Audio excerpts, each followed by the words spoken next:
네, 오늘장 랭킹 5 시작하도록 하겠습니다. 오늘도 키워드 놓고 전략 고민 같이 해보시죠. ISEC 김태성 본부장, 업사이클 리서치 유창희 본부장 모셨습니다. 두 분 어서 오세요. 네, 안녕하세요. 안녕하세요. 자, 오늘도 이야기 많이 나눠보도록 하겠습니다. 첫 번째 이슈부터 바로 열고 시작하죠. 오늘 4월 22일 지구의 날이라고 합니다.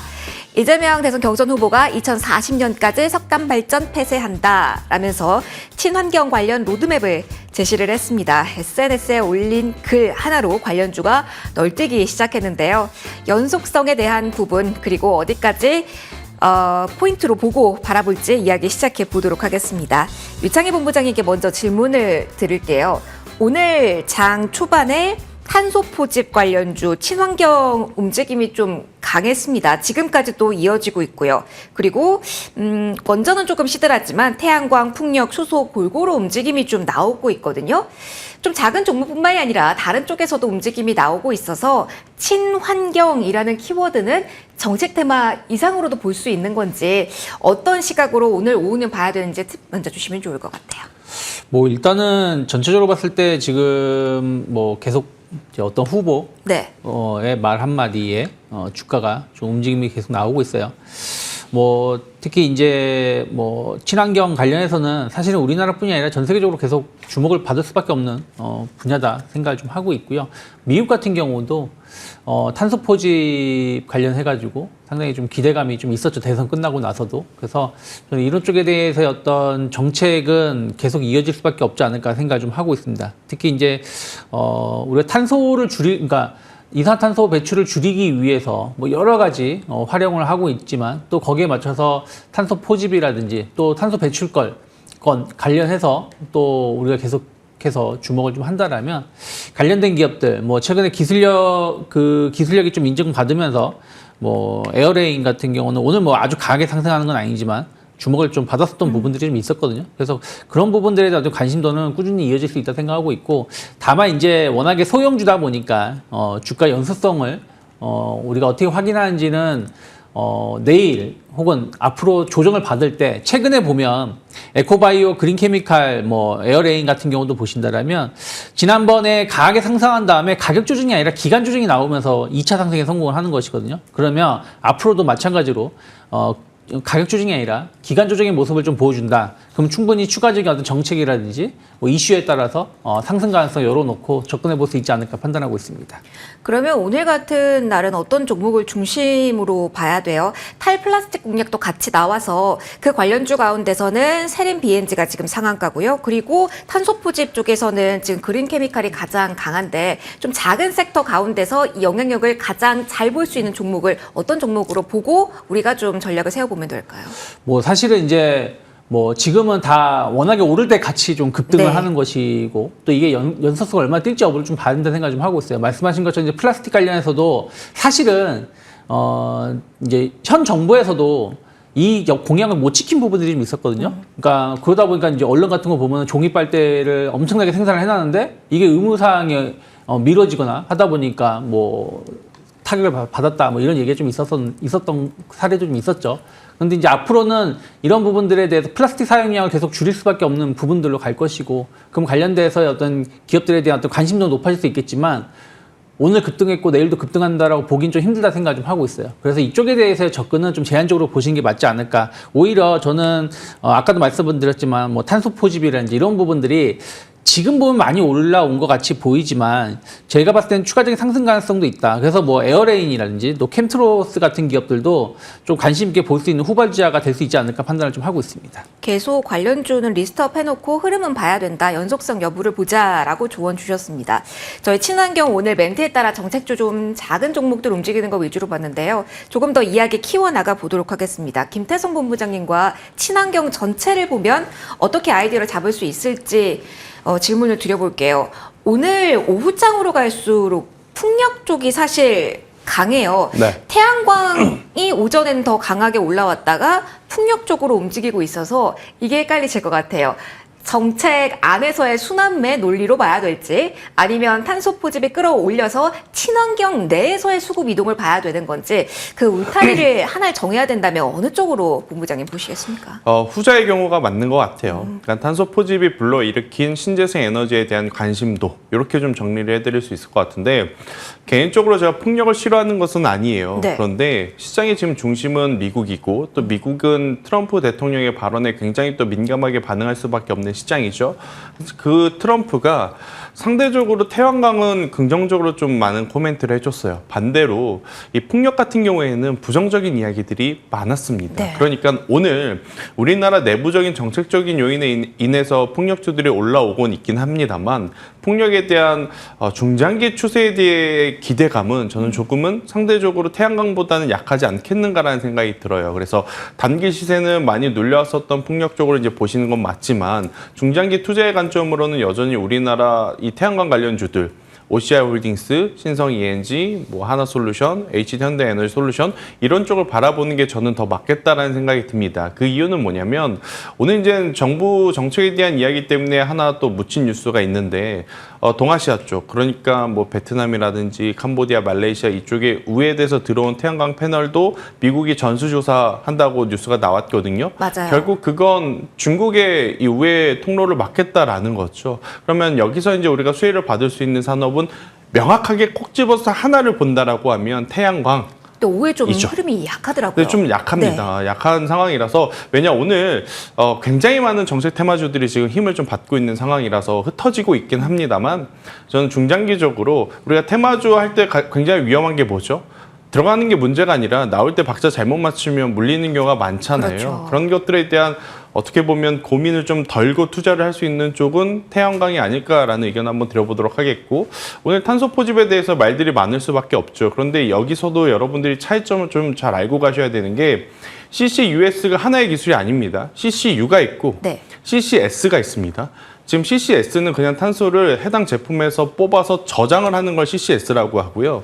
이 저장한 거를 다시 재활용하는 걸 CCU 기술이라고 하거든요. 그럼 미국은 지금 CCU와 CCS 중에 어디에 더 집중을 하고 있느냐? 지금 당장은 CCS 쪽. 그러니까 탄소를 뽑아내서 그거를 우선 저장을 하는 거기에 집중을 하고 있거든요. 그러면 이걸 또 저장할 수 있는 탱크라든지 그런 용기가 좀 필요한 상황이다 보니까 이 부분을 잘 해석을 하셔서 여러분들이 좀 각 종목군들마다의 지금 차이점이 있어요. 그래서 이거를 분류를 해놓고 지금 화면에 잘 정리를 해서 지금 나가고 있는데 요거를 꼭 기억을 하셔서 투자를 하셔야 된다는 의견 드려보도록 하겠습니다. 그 기업들마다 차이가 있다라고 이야기를 해주셔서 저희 마침 오늘 김태순 본부장님께서 원픽 가져와 주셨더라고요. 네. 아까 화면에 나갔던 기업들 중에 한 종목이 원픽입니다. 선별해서 봐야 되는데 왜 여기는 괜찮은지 설명 콕 집어서 원픽 안내해 주신다면. 네, 일단 제가 오늘 가지고 온 기업은 유니드라는 네. 기업인데요. 가성 칼륨을 만들어요. 아까 1위 업체라고 나오더라고요. 그렇죠. 그런데 이제 굉장히 많은 기업들이 관련주로서 언급이 되는데 그들은 우리나라 시장 안에서만입니다. 그러면 우리나라 시장에서도 1위 있고 글로벌 시장에서 경쟁력을 가지고 있는 기업이 어딘가라고 찾아보면 유니드 한 군데밖에 나오질 않아요. 왜냐하면 이 가성칼륨 글로벌 시장에서 점유율 지금 40% 넘어가고 있거든요. 그렇다면 지금 전 세계가 CCS, CCU를 어떻게 보면 가져가고 있는 그런 상황에서 유니드 기업에 대한 실적은 당연히 좋아질 수밖에 없지 않겠는가? 저는 요거를 한번 좀 강조드리고 싶어서요. 만약 탄소 포집 관련해서 보실 분들은 변동성 기준으로 보면 에어레인을 이길 수 있는 종목은 없는 것 같아요. 근데 에어레인이 움직이면서 캠트로스와 같은 기업들도 따라 움직일 수는 있겠지만 투자의 관점으로 본다면 저는 유니드를 손절가 7만 원을 잡고 목표가 10만 원을 이제 봤을 때 굉장히 중장기적으로 빠른 속도를 낼 수는 없지만 그래도 꽤 좋은 성과를 낼 수 있는 기업이 아니겠는가. 지금 화면에 나오는 거는 유니드는 아니고요. 제가 유니드를 좀 보면 네. 시세가 좋습니다. 네, 여기서 이제 한 번 더 올라가게 되면 저는 충분히 다음 박스라고 보여지는 10만 원대 이 레벨까지는 올라갈 수 있지 않겠는가라는 의견 드리도록 하겠습니다. 목표가 10만 원 제시해 주셨습니다. 이 종목 내일 분기 실적 발표 예정이다라는 일정까지 좀 확인을 해주시고요. 저희 두 번째 키워드로 넘어가도록 하겠습니다. AI 관련주의 랠리는 이어집니다. 그리고 오늘은 로봇까지 같이 움직임이 나와서요. 묶어서 한번 설명 받아보고자 합니다.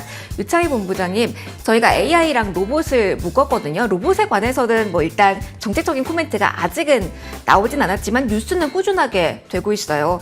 오늘 퓨리오사 쪽에서 좀 옥석 가리기가 진행된 가운데 로봇이 강하게 움직입니다. AI 쪽에서 파생이 돼서 로봇이 강하다라는 논리로도 설명해도 괜찮을까요? 지난번에, 그러니까 작년이죠. 작년 연말의 흐름을 보시면 사실은 로봇주는 AI보다 좀 뒤늦게 움직였어요. 그러니까 작년 10월, 11월부터 AI 소프트웨어가 바닥을 찍고 강하게 상승을 했었고, 그 다음에 로봇주들은 사실 1월 달부터 상승을 했는데, 그 이유 중에 하나는 이제 레인보우 로보틱스가 삼성전자가 지분을 이제 자회사로 편입을 확정이 지어지면서 레인보우 로보틱스가 상승을 했고, 그러면서 관련된 기업들이 움직임이 나왔다 생각을 좀 하고 있습니다. 그리고 나서 이제 로봇주들은 휴머노이드 이슈가 붙으면서 움직임이 나왔었죠. 그리고 나서 이제는 좀 모멘텀이 소멸을 하면서 최근 한 달, 두 달 정도는 좀 조정이 나왔다 생각을 좀 하고 있는데, 그러한 패턴을 간다라면 결국엔 이제 AI 소프트웨어가 먼저 움직였었고 지난번에, 그다음에 로봇이 따라왔다라는 것이죠. 이번에도 그런 형식으로 가고 있는 것 같아요. 다만 그때랑 지금은 다른 점은 AI 소프트웨어 쪽은 정책이 정확하게 나왔죠. 뭐 100조든 10조든 어쨌든 앞으로 차기 정부가 누가 될지 모르겠지만 AI 소프트 산업을 이끌겠다는 것은 확인이 되다 보니까 또 뭐 퓨리오사 이슈도 있고 하면서 관련된 기업이 움직였다라면, 로봇 관련해서는 아직까지는 명확한 내용이 별로 없는 것 같아요. 하지만 로봇 관련해서도 전 정책이 나올 수밖에 없다 생각을 좀 하고 있습니다.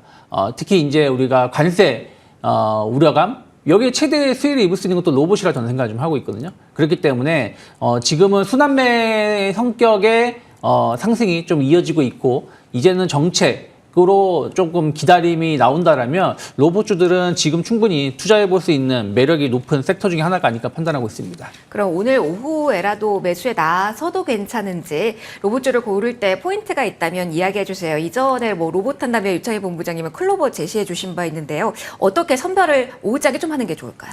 뭐 일단은 저는 뭐 클로버도 여전히 나쁘지 않다 생각을 좀 하고 있어요. 뭐 계속해서 행보를 하면서 기간 조정에 좀 놓여 있다라고 좀 보고 있고, 또 휴머노이드 관련해서는 클로봇이 여전히 높은 기술력이라든지 이런 소프트웨어 쪽을 공급하고 있으니까요. 근데 최근에 이제 보면은 사면이라는 기업도 오늘도 급등하고 있습니다. 최근에 이제 자율주행 관련돼서 사면이 좀 이슈가 좀 있었고, 또 오늘도 추가 상승하는 거 본다라면 약간 이틀 동안 많이 오른 감은 좀 있어요. 하지만 여기서 기간 조정을 좀 준다라면 뭐 2차, 3차 상승 가능성도 열려 있다 생각하고 있어요. 특히 로봇주를 보실 때 작년에 잘 가던 로봇주는 지금 주가가 여전히 힘을 못 내고 있습니다. 근데 지금 새롭게 좀 부각받고 있는 로봇주들, 그런 기업들에 대해서는 우리가 꾸준히 좀 바라볼 수 있는 기업들도 충분히 있다 생각을 좀 하고 있어요. 그래서 전 사면에 대해서도 좀 긍정적으로 좀 보고 있고요. 그리고 최근에 상장된 TXR 로보틱스가 있습니다. 이 기업 같은 경우는 주가가 엄청 강한 편은 아니지만 상장하고 나서 옆으로 횡보하고 있다는 거죠. 특히 이제 이게 스마트 팩토리 쪽으로 해가지고 상당히 기술력을 좀 인정받고 있는 부분들이 좀 있기 때문에, 저는 물류, 자동화 뭐 이런 쪽에 대해서 이슈가 좀 정책적인 이슈가 좀 나온다라면 TXR 로보틱스 같은 경우도 주목해 볼 수 있는 유망주가 될 수 있지 않을까 판단하고 있습니다. 어떤 종목 볼까 궁금하셨을 것 같은데, 정책 아직 나오지 않은 가운데서 지난번에도 시동이 늦게 걸렸다라는 포인트 언급해 주셨습니다. 이게 가장 궁금하실 것 같아서요. 김재천 본부장님의 뷰도 받아보도록 할게요. 그러면 여기서부터 다시 출발할게요. 퓨리오사 AI 관련주가 일제히 급등하다가 오늘 창조사 일부는 쉬어가잖아요. 그러면 오늘이 AI 소프트웨어 쪽에서의 랠리는 거의 쉼표 혹은 마침표 구간이라 생각하고 일단 이동을 생각해야 되는 자리는 맞을까요, 본부장님? 그러니까 AI를 붙여서 우리가 볼 수 있는 산업이 되게 많아요. 네. 근데 이제 퓨리오사 AI는 조정이지만 원격 의료라든지 그쪽은 강하더라고요. 진단 쪽을 보면 약한 것은 아니거든요. 그럼 이제 선택의 차이인 거죠. 나는 퓨리오사 AI 쪽으로 계속 밀고 가겠다라고 하시면 굳이 매도하실 필요는 있나 싶은 생각은 드는데, 너무 이제 고점에 물려 있어서 혹은 이제 고점에 매수를 하셔서 지금의 조정이 불편하다 하시면 빠르게 교체를 하는 게 맞는 거죠. 교체를 한다 했었을 때 저는 개인적으로 루니뷰는 JLK도 좋지만 온코크로스라든지 3빌리언, 그러니까 작년에는 그렇게까지 큰 관심을 받지 못했다가 올해 들어오면서 약간의 이제 결이 바뀌면서 새롭게 부각이 되는 기업들이 훨씬 더 좋아 보인다라고 좀 정리를 해드릴 수는 있을 것 같고, 또 이제 개인적으로 보면 퓨리오사 AI의 이 DSC 인베스트먼트라든지 4x4 같은 경우에는 지금 사실은 많이 올랐어요. 특히 4x4 유견상이에요. 같은 경우에는 벌써 지난주에 이게 5,000원, 6,000원이었던 걸로 기억하는데 벌써 3만 원대를 목전에 두고 있어서 그러면 내일 만약 갭상 이후에 아랫꼬리, 그러니까 윗꼬리가 달린다거나 음봉으로 또 전환이 되면 이쪽은 또 급격하게 밀려 내려올 가능성이 높으니까 그런 부담이 있으신 분들은 차라리 AI 플러스 진단 아니면 AI 플러스 원격 의료 쪽에서 이제 찾으셔야 될 것 같은데 여기서도 좀 설명을 드려야 될 것 같아요. 워낙 많은 종목군들이 좀 언급이 돼서 변동성을 생각하시면 인성정보와 이제 케어랩스를 하시는 게 맞아요. 네. 하지만 최근까지의 매출, 그러니까 매출 대비 영업이익 기준으로 보니까 다 안 좋더라고요. 근데 이제 그 중에서도 영업이익 기준으로 보면 이지케어텍이라는 기업이 하나 있고 그리고 이제 유비케어라고 하는 기업이 있는데 이 기업들 둘은 그래도 영업이익이 좀 나와요. 근데 이제 이지케어텍이라든지 지금 유비케어 같은 경우에는 지금 여러분들이 차트를 보시면 알겠지만 상대적으로 변동성이 크진 않거든요. 그러니까 변동성을 원하시는 분과 안정성을 원하시는 분은 이제 시청자분 성향에 맞게 좀 잘 고르셔야 지금 정치 테마주를 유연하게 대응할 수 있겠다라는 의견 한번 드려보도록 하겠습니다. 어떤 방향성을 원하는지가 네. 가장 중요할 것 같네요. 팁까지 좀 드려봤고요. 저희 안정적으로 움직이고 있는 키워드로 넘어가도록 하겠습니다. 조선, 방산, 전력기기, 조방전이라고 묶어서 많이 이야기를 하는데요. 다시 한번 간지 이에 대한 진단 좀 받아보도록 하겠습니다. 여러 가지 궁금하시죠? 일단 수급 측면에서 보면은요. 연이어서 외국인 러브콜은 들어오거든요. 특히 조선 중심으로요. 요창희 본부장님, 어제 약간 쉬어감이 있어서 브레이크인가 싶었는데 이런 기세로라면 계속 끌고 가도 실적 이후까지 더 멀리 봐도 되는 건지 여전히 낮은 구간인지 궁금하실 것 같아요. 한화 엔진의 실적 나온 수치와 이후의 반응을 보면 좀 힌트가 될까요? 조선과 기자재의 시선 정리 좀 해주시죠.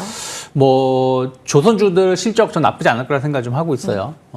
특히 이제 오늘부터 본격적으로 이제 주요 기업들이 실적 발표를 앞두고 있죠. 그래서 약간의 변동성은 나올 수 있지만 어저께 약간의 차익성 매물이 먼저 나왔습니다. 근데 오늘 시장이 나쁘진 않은데 그렇다고 좋다고 말하기 힘들잖아요. 그런데 최근에 조선주하고 방산주를 본다면 시장이 안 좋을 때 좀 버텨주거나 혹은 신고가를 내면서 움직이는 경우가 많이 있었기 때문에 아직 주도주로서의 역할은 계속 이어지고 있다 생각을 좀 하고 있어요. 그렇기 때문에 지금은 조금 더 보유하고 계시거나 혹은 없으신 분들은 일부 신규 매수도 전 가능한 구간이다 생각을 좀 하고 있습니다. 하지만 만약에 시장이 이제 여기서 1차 상승을 하고 사실 지금 한 일주일째 옆으로 횡보하고 있거든요. 횡보하면서 약간 테마주 위주로 뭐 정책 테마주가 됐든 뭐 여러 가지 이슈가 됐든 해서 테마주 위주로 시장이 움직이고 있는데 2차 상승을 이제 할 가능성이 높지 않겠습니까? 시장에 조정이 없다라면 그럼 그때 만약에 조선주하고 방산주들이 고점을 강하게 또 치고 나가면서 다시 한번 주도주로서 역할을 해준다라면 전 그때 적극적으로 매수를 해야 되겠지만 그게 아니라 뭐 다른 섹터로 예를 들어서 반도체가 되었든 혹은 뭐 자동차가 되었든 2차 전지가 되었든 이런 쪽이 치고 나가는 모습이라면 그때 가서는 저는 조선하고 방산은 좀 비중을 줄여야 된다는 생각을 좀 하고 있어요. 그래서 지금은 어떤 이상 징후가 없다. 그러면 가지고 계시는 게 맞고 그리고 없으신 분들은 일부 분할 매수 관점으로 접근해 볼 수 있는 섹터다라고 말씀드리고 싶습니다. 실적 앞두고 있는 상황에서 좋을 것이다라는 이야기 해주셨습니다. 실적 시즌인 만큼 숫자에 대한 민감도가 높겠죠. 저희 조방전 가운데 전력기기 HD 현대일렉트릭의 실적이 조금 전 나왔습니다. 아래쪽으로 움직이는 방향성도 조금 더 지금 호가창 분주하게 움직이고 있어서 내용 좀 살펴보고 가려고 합니다. 1분기 매출액은 전년 대비로 26.7% 증가한 것으로 나왔고요. 영업이익 같은 경우는 2,182억 원, 전년 대비 70%가량 오른 것으로 확인이 됐습니다. 일단 증권가 평균 추정치는 상회한 것으로 확인이 되는데 주가는 이 수치 나온 이후로 아래쪽으로 뚝 떨어집니다. 4% 지금 거래에 실리면서 밀리고 있는 상황이라는 점 체크되실 겁니다. 조금 더 자세하게 어떻게 되든지 수주 목표치가 나오는지는 잠시 후 20분 후 2시부터 IR 진행이 되니까요. 그 부분 저희 진행하면서 특별한 내용 나오면 언급을 해드리겠습니다. 일단 즉각적인 반응 왜 이렇게 나왔나요? 질문을 드려야겠죠. 김태선 본부장님, 네. 어제보다 조금 더 드라마틱한 반응이 아닐까 싶습니다. 눈높이가 높았던 건가요? 오늘 4%까지 지금 아래쪽으로 HD 현대일렉트릭 수치 나온 후에 떨어집니다. 어제보다 오늘 종목의 흐름 많이 보셨을 것 같은데 어떻게 지금 시장이 보고 있다라고 해석할까요? 개인적으로 실적이 잘 나왔으니까 오늘 이 정도의 어떤 하락 변동성만 보이는 것이 아닐까라는 생각이 들어요.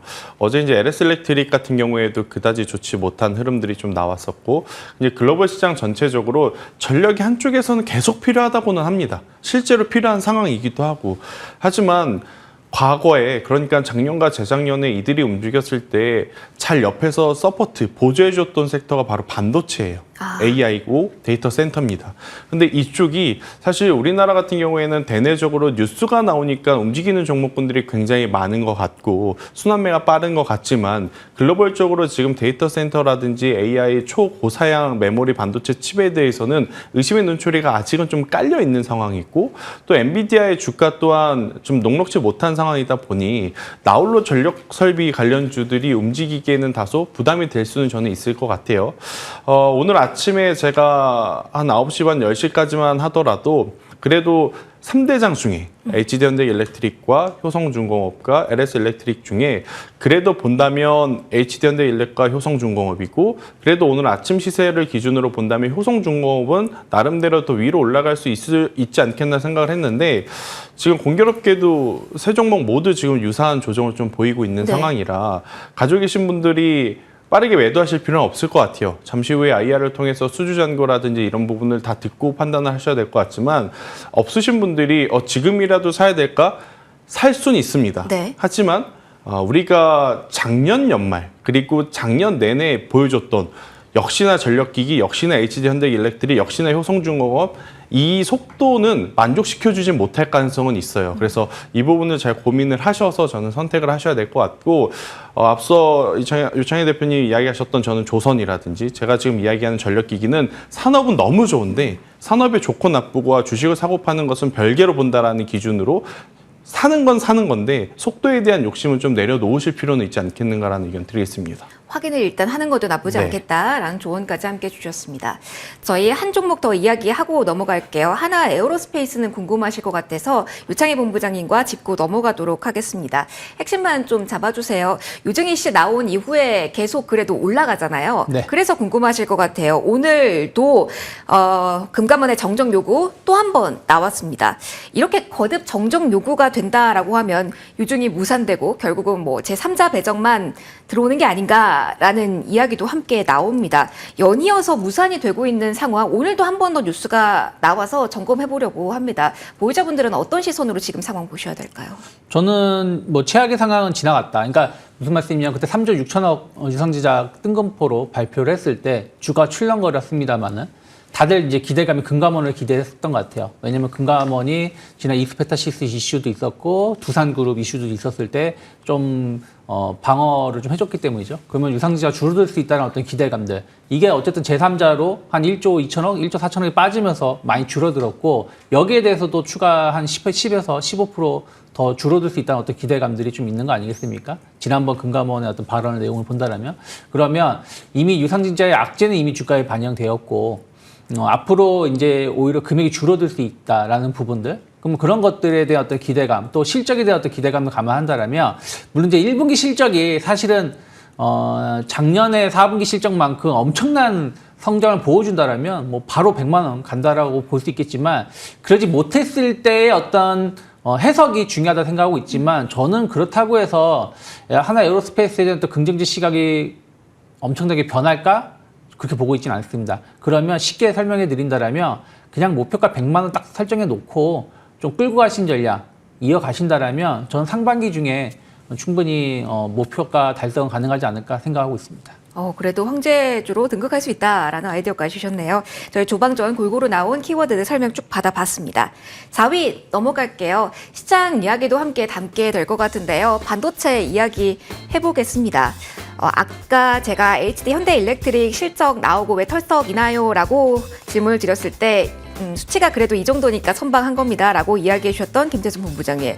저희 100달러 선 무너진 엔비디아. 지금 반도체 투톱 이만하면 선전하고 있다. 라는 표현을 해도 될까요? 아니면 타격감이 더 심해질 수 있음을 지금은 열어놔야 될까요? 참 어려운데. 어려워요. 일단 현재의 흐름만 놓고 보면 잘 방어가 되고 있는 거죠. 그러니까 반도체 IT가 방어가 잘 된다기보단 네. 반도체 IT가 조금 밀린다 하더라도 지수가 지금 잘 버텨주고 있다고 설명을 드리는 게 맞을 것 같아요. 만약 엔비디아가 여기서 꼬리를 달아주지 못하거나 반등력이 나오지 못하거나 혹은 시장에서의 불신이 더 커지게 되면 당연히 SK하이닉스도 그렇고 삼성전자도 그렇고 수급이 들어올 명분이 약해지는 부분이거든요. 아니 불과 며칠 전만 하더라도 엔비디아 HBM 아니더라도 삼성전자는 레거시 때문에 올라갈 수 있다면서 이렇게 또 반문하실 분들도 있을 것 같긴 질문 해요. 드리려고 했어요. 그런데 지금 시장 전체적으로 가장 중요한 건 외국인의 어떤 수급 선택입니다. 그러니까 외국인들이 우리나라에 지금 들어올 만한 명분이 없어요. 환율도 불안정하고 지금 뭐 삼성전자 잠정 실적 발표는 그런대로 제법 이제 괜찮게 나왔지만 뭐 여기서 만약 박스 하단이 이탈이 되게 되면 수급 쪽으로 프로그램 쪽으로 또 매도 물량들이 출회가 될 가능성이 높은 구간이라서 굉장히 고민이 되는 상황이긴 한데 제가 한 달 전부터 좀 많이 말씀을 드려왔던 부분들이 뭐냐면 어차피 만약 여러분들 자금 중에 삼성전자를 살 자금을 따로 가지고 계시다면 그냥 하루하루 사시는 게 저는 맞다는 생각이 들어요. 그러니까 SK하이닉스보다 삼성전자가 무조건 막연하게 좋다라기보단 결국 노이즈가 있는 쪽을 선택하기보단 상대적으로 노이즈가 적은 쪽을 바라본다면 삼성전자이고 또 지금 애플이 계속해서 여러 이야기가 많죠. 하지만 결국 애플은 애플일 거고 아마 한 달 뒤에, 두 달 뒤에 보면 애플 걱정은 하는 게 아닐 거라고 또 많은 분들이 이야기를 하실 저는 시기가 올 거라 생각을 하거든요. 그러면 그들이 강한 이유를 고민해 봤었을 때 모바일에 AI가 탑재돼서 수요가 늘어난다라는 알고리즘이라면 삼성전자의 갤럭시 시리즈도 당연히 그에 따른 수혜를 저는 받아낼 가능성이 높아서 조금은 별개로 봐야 되지 않겠는가. 반도체와 삼성전자는 조금은 이렇게 표현하는 게 맞는지 모르겠지만 삼성전자만큼은 저는 지금이라도 어떻게 보면 분할 매수의 관점으로는 계속 괜찮은 가격대에 있는 것은 맞다. 대신에 이제 속도가 나려면 엔비디아가 제자리를 좀 찾아주는 게 필요할 뿐 저는 이렇게 설명드리겠습니다. 요것만 짧게요. 관련된 노이즈 가운데 HBM 진영에서의 지금 동맹 균열 가능성이 있다라는 점도 네. 하나가 될까요? 근데 삼성전자는 뭐 기분 나쁘겠지만 그 뉴스와 크게 상관없잖아요. 못했으니까. 이 뉴스는 한미반도체와 하나비전과 SK하이닉스 셋이서 잘 풀어야 되지 않겠는가라는 의견 드리겠습니다. 뉴스 계속 나오는 대로 저희도 체크를 좀 해드리도록 하겠습니다. 저희 제약바이오 쪽으로 지금 넘어가야 될 것 같아요. 앞서 AI 할 때도 진단 쪽, 의료 AI 쪽은 그래도 선전하고 있어요 라는 이야기 해드렸고 그리고 오늘 개별적으로도 여기에서 상한가 도달한 종목들 정말 많습니다. 그래서 제약바이오 이야기 먼저 해보도록 하겠습니다. 네이처셀 이야기를 먼저 해볼까 봐요. 유창희 본부장이 네이처셀을 살까요 말까요가 아니라 조이드 스템으로 이 미국 허가 청신호가 들어왔다라는 건 이제 우리 제약사들의 기술력이 이만큼이나 인정을 좀 받았고 그렇기 때문에 그만큼이나 시간과 돈을 안 들이고도 이제 FDA 문턱을 넘을 수 있다라는 섹터 전반의 긍정적인 신호까지도 해석이 될지 궁금합니다. 오늘 상한가 풀리지 않고 있네요. 그렇죠. 뭐 이 부분은 상당히 좀 의미 있는 뉴스였던 것이죠. 왜냐하면 우리나라 같은 경우는 이제 임상 2상 정도만 제대로 통과가 되면 일단 시범적으로 약을 생산해서 판매할 수 있는 그런 허가가 나오기도 합니다. 근데 미국 같은 경우 좀 미국이나 이제 해외는 아직은 좀 그런 게 좀 까다로운 부분들이 좀 있죠. 근데 이제 네이처셀의 제품이 이제 우리나라에서는 3상까지 거의 마무리된 거고 미국에서는 이제 준비 중에 있는 건데 우리나라에서의 어떤 통계적인 데이터를 인정해주겠다라는 거잖아요. 그렇기 때문에 상당히 이제 그런 것들이 이제 다른 기업들도 뭐 이게 무조건 네이처셀이 이렇게 적용받았으니까 다른 기업도 적용받는다라는 게 아닙니다. 하지만 가능성이 좀 열려 있다는 부분들 그러면 조금 더 바이오주들에 대해서는 긍정적인 영향을 줄 수 있다 생각 좀 하고 있습니다. 하지만 이게 뭐 오늘 이것 때문에 바이오주가 다 강하다라고 말하기 힘들다 저는 생각 좀 하고 있어요. 오히려 이제 기술 플랫폼을 가지고 있는 기업들, 뭐 리가캠, 뭐 ABL 이런 쪽인 강한 모습을 보여주는 게 아무래도 좀 네이처셀에 좀 영향을 좀 받고 있는 것이 아닌가 생각하고 있고 다른 기업들은 조금은 이 영향이 좀 제한적이다 생각을 좀 하고 있습니다. 물론 좀 신라젠 같은 경우도 이제 어저께 이슈가 있으면서 뭐 상한가를 기록했는데 이건 또 네이처셀하고 다른 이슈이기 때문에 여전 제약바이오주들은 개별 이슈에 조금 더 집중해서 대응하는 게 맞지 않을까 판단을 좀 하고 있습니다. 역시 제약바이오 쪽은 개별 이슈가 강한 영향력을 펼친다라는 점 한 번 더 확인해 드리도록 하겠습니다. 오늘 신라젠까지 강한 흐름 나오고 있어서요. 같이 그 내용들 정리 한번 해드렸습니다. 자, 한 종목 더 이야기 좀 해보면서 학회 이야기 같이 해볼게요. 김tem성 본부장이 저희 AI에 대한 이야기할 때 거기서 예시로 나왔던 종목 중에 하나가 온코크로스입니다. 네. 그래서 여기서 이야기를 좀 해볼까 해요. 시세가 좀 지속이 될지 일단 궁금해요. 여러 학회 모멘텀이 이번 주 많은데 특히 오늘 밤에 희귀 의약품 총회에 온코크로스가 발표를 한다라고 합니다. 네. 관련된 이슈가 있으니까요. 이렇게 학회가 임박했을 때 잘 가는 종목 어떻게 대응해야 될지 궁금하실 것 같아서 팁과 함께 어디까지 보시는지 또 팁 주시면 좋을 것 같아요. 그런데 뭐 세론을 걱정할 만큼 시세가 나온 상황은 아니다. 아니라서 저는 이제 조금은 더 길게 보시는 게 맞을 것 같다는 생각이 들고 있고 그래도 지금 머릿속에 계산법이 복잡해지는 게 간밤에 나왔었던 미국 쪽 뉴스 중에 FDA 관련한 직원들이 뭐 감축 감원 뭐 이런 이야기가 있어서 그러면 정말 시기가 지연되나요? 저도 그건 잘 모르겠어요. 이게 AI 플랫폼한테는 유리한 건지 아니면 진짜로 만약 우리가 생각했던 것보다 일정들이 지연이 돼서 해당 산업 전체에 지금 불리한 건지는 저는 조금은 더 하루 정도는 더 지켜봐야 될 것 같다는 생각이 들거든요. 일단 그런 거를 다 떼고 보더라도 온코크로스가 가지고 있는 현재 그 본업에서의 펀더멘탈을 고려해 보면 저는 단기적으로 보시는 것도 뭐 물론 중요하지만 중장기적으로 투자의 관점으로 보시는 것도 더 괜찮지 않겠는가라고 설명 한번 드리겠습니다. 그럼 제약바이오 쪽에서 지금 만약에 공략 포인트를 잡는다면 진단 쪽, 의료 AI 쪽을 우선적으로 보는 게 맞다로 정리해도 될까요? 아니면 다른 쪽까지 봐야 된다? 다 넓다. 본다면 네. 일단 삼성 바이오로직스가 제일 안전하다. 라고 설명드리겠습니다. 반사이익 네. CDMO 쪽이 아무래도 매출이 찍히니까요. 네. 실적 시즌인 만큼 매출이 딱 찍히고 있고 그리고 그에 대한 모멘텀 좀 안정적으로 가지고 있을 수 있는 쪽도 보자 이야기해 주셨습니다. 저희 오늘 5가지 키워드 쭉 살펴봤습니다. 정책에 대한 모멘텀 많은 종목과 함께 실적 나온 것도 좀 커버를 해드렸는데요. 오후장에 어떤 방향성으로 갈지 좀 팁 참고해 보셨으면 좋겠습니다. 두 분과 함께한 시간은 여기서 오늘은 마무리하도록 하겠습니다. 지금까지 IS의 김태성 본부장, 업사이클 리서치 유창희 본부장 두 분과 함께 랭킹 5 시간 꾸려봤습니다. 소중한 말씀 고맙습니다.